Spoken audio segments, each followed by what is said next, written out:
Order of operation.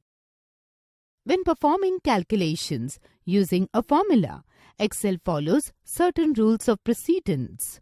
Excel calculates expressions with parentheses.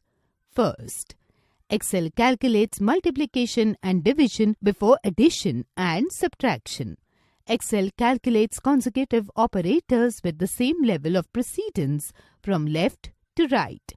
For example, the formula equal to 10 plus 10 multiplied by 2 gives a result of 30, as Excel multiplies 10 by 2 and then adds 10.